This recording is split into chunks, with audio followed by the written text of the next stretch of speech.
Hello, and welcome to Steve on PVCs. I was doing some research on what they call the polyvagal theory. Now, I learned this in my master's program, and essentially what it does is it takes the flight or fight into a whole new level. They've discovered some things through research.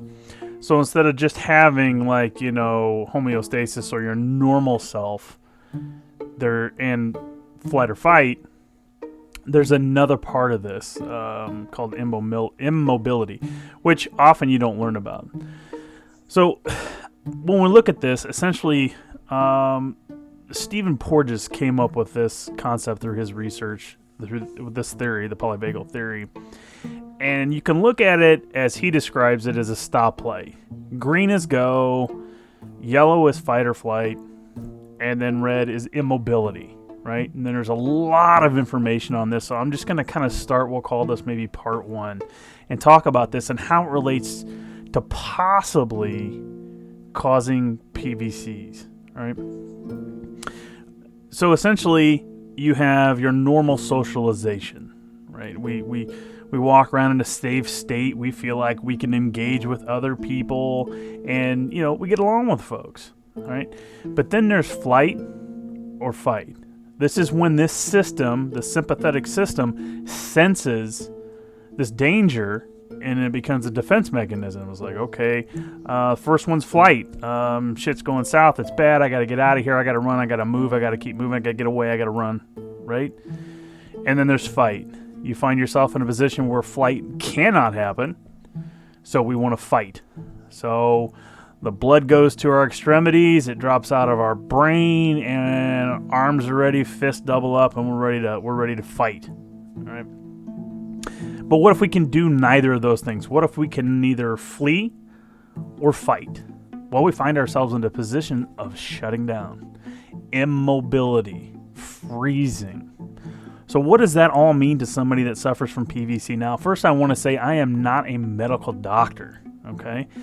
But this is what I found through my program, becoming a clinical counselor, and through further research of my own.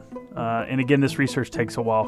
This is a very in-depth topic, but I'm going to give you kind of a general overview of what this is, as I've just done, and what it means for us with PVCs and SVT. So they call it the polyvagal system because we're talking about the vagus nerves. And if you've been around SVT and PVC and PACs and AFib, there's a lot of stuff thrown about this vagus nerve. Well, the vagus nerve is kind of a bidirectional nervous system.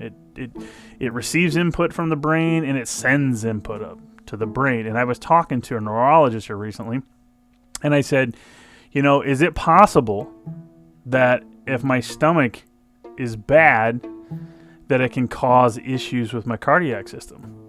And he says, in his opinion, he looks at the nervous system as raw nerves. They can go either way. Anything is really possible here. Well, the vagus nerve is a part of the sympathetic, parasympathetic nervous system that we have that sort of takes care of itself.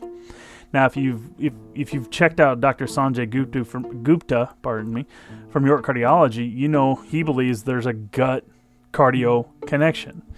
And I tend to believe this, and here's why. I have been diagnosed with GERD, acid reflux. I sometimes have bloating. I have that incredible pressure at the base of the sternum. And I have sometimes pain across the chest, get wind, all those things. And because of that, I've been checked out for cardiac issues, like, a blockage or some sort of other ailment that might cause these symptoms. And they've always come back clean. I even had a heart catheterization where they stick the little wire up through your groin and inject dye to see if you're clogged, and I have none of those things. Now, I have been diagnosed and have caught bouts of SVT and PVCs, and I've had them since my late 20s, if you've listened to the previous podcast. So I've always wanted to know, is it my stomach? Is it my heart? What's going on here? Why do I have PVCs sometimes that are absolutely incredible? Well, as I went through my program to become a clinical counselor, we started this process of learning the polyvagal theory. Limited though it was still very informative. So in my opinion, I'm not a medical doctor. I always seek out medical advice. I believe there is a gut-heart connection. And I think we're learning now there's more to the gut than just something that digests food. It's also a biome in there that affects a large part of the body. All right. So let's go back to the polyvagal theory and the fight or flight, immobility, and socialization. Normally, as we walk through life, we do fine. You know, we read people's social cues, so on and so forth, and, you know, we sit, we converse with people, and we have a good time. But there are those of us, and I include myself in this, that tend to walk around in a heightened state of awareness. You know, call it anxiety, if you will. I am one of those people sometimes, and I've had to take a step back and realize that when I began this process is if my heart is structurally sound and PVCs are benign, the SVT that I have is benign, and I can take pills, which utterly make me sick. I think they try to kill me. The pills, not the doctors. What can I do for myself to change this process so I can get away from the medication? Well, as you've listened to the other podcast, I'm an obese fella. I have lost 27 pounds so far, going almost all plant-based. But I knew that would help. Dropping weight obviously is going to help. I've started getting more physical, not necessarily exercise, but become more physically active. Walking, I push mow my yard instead of using the rider, those things like that. And they've made a huge difference in my PVCs and SVT. I have not had an SVT run in quite some time. I've had some PVC bouts, but they've been very limited. I take Protonics every once in a while, like 2 or 3 times in a row, 2 or 3 days in a row. Otherwise, I can't stomach it. So then I started looking. You're a counselor. You know, let's start looking at the psychology. What's going on here? So I started becoming aware of my heightened states, right? I don't like to use the word triggers, but their triggers are activation, activations that I have in this. And I started to realize that I am anxious a lot, right? I'm not normally in the social stage of this. I'm not in the green light that often. I'm more in that pre-yellow area, if you will, that I'm aware. I'm ready for something to happen. Something's going to happen. Now, whether this was brought on by the PVCs or this happened and then the PVCs were a result of, I'm not sure yet. All right, I started getting my PVCs in my 20s. But as I look back, I realized as a child, I was very anxious. I was very nervous. I didn't want to socialize with people at all. I could be considered a loner. I didn't get along well with my peers. Not in an aggressive way. It's just I couldn't relate to them. I just couldn't feel a sense of safety enough to actually have a conversation. And I think that's telling because when we look at the system, I'm in pre-yellow all the time. I'm just always watching and in danger. And if we look at this from an evolutionary process, we look back to why was this system developed? Why was the polyvagal system there? And why is it developed? Well, the earliest stages as we developed from our little amoeba cells into the fishes, the lizards, and then to the mammalian stages, lizards, as Steven Porges points out, you see a lizard, they just freeze. They just freeze, right? Well, that's immobility. That's the red stage, right? That's the basis of our protective system. It's just to freeze, disassociate, and your mind takes you someplace else to get away from the danger because you can't handle it. But as we became mammals, mammals socialize. So we had to learn to turn the fight or flight and immobilization off so we could be functional. We survive as mammalians in a culture, a collective, a group, a society. So we had to turn a lot of those off, but they're still there as protective measures, right? So for those of us that are highly anxious, we're riding in that space between green and yellow. And when something activates us into full yellow, I know many times when I start feeling anxious and the PVC start kicking, I want to get away. I want to flee wherever I'm at. If I'm in a store, I've got to get away. I've got to keep moving. That's flight. right? And I notice when I can't get away, I get angry, right?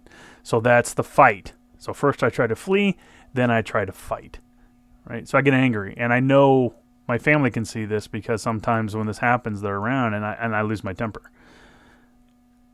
So that's fight, right? So that's a part of this polyvagal system. And then eventually, I reach a stage of immobilizations where I just can't do anything. I'm just frozen. I just got to sit. I can't do anything. It's almost like I got to put my arms around me and protect myself, put myself in a cocoon, and my mind has to force itself into a different direction to survive. Otherwise, the PVCs get worse, the SVT gets worse. All right. So as I continue my research and as I continue to learn more about polyvagal, how do we use that to work within ourselves? Well, I've noticed and gleaned that through myself that by using this system and understanding it, I have to learn to get into that green light, not the in-between yellow and green, the green light. And that's social activation, right?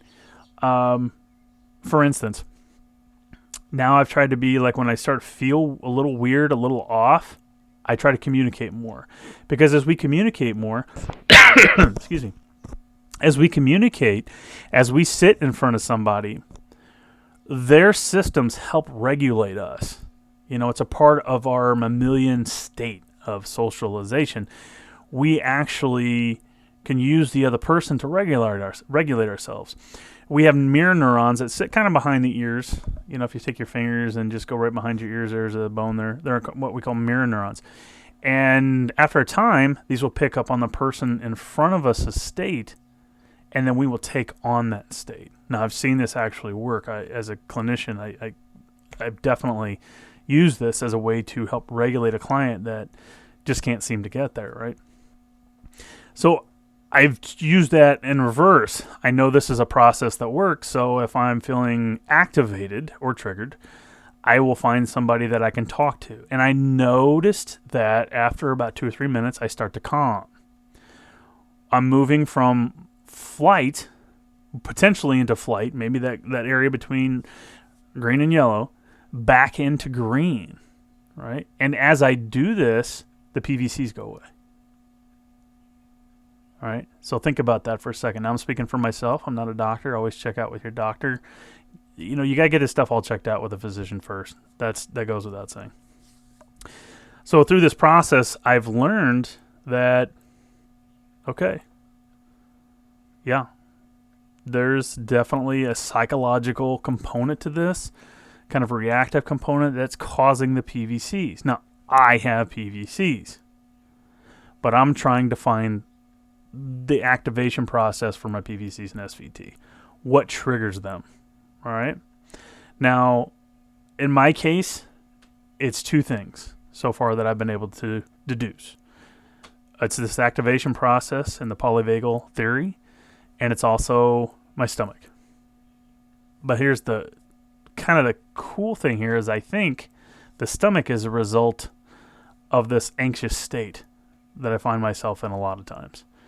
Because we all know when part of this is when you're anxious and you're getting ready to go into fight or flight, the blood has to move to different areas of the body. It has to move into your flight mode, right? So it's got to get down to your arm, legs, and heart. So which means it's going to take away from the brain, your digestion, so on and so forth. So you got to be able to move. Your body needs that to move on.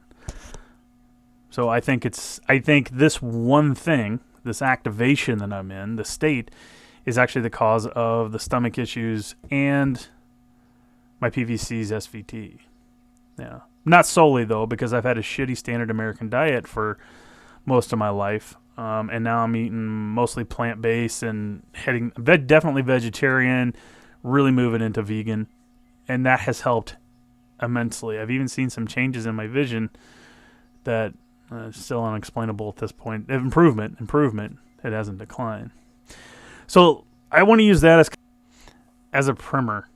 I want to use this as kind of a primer.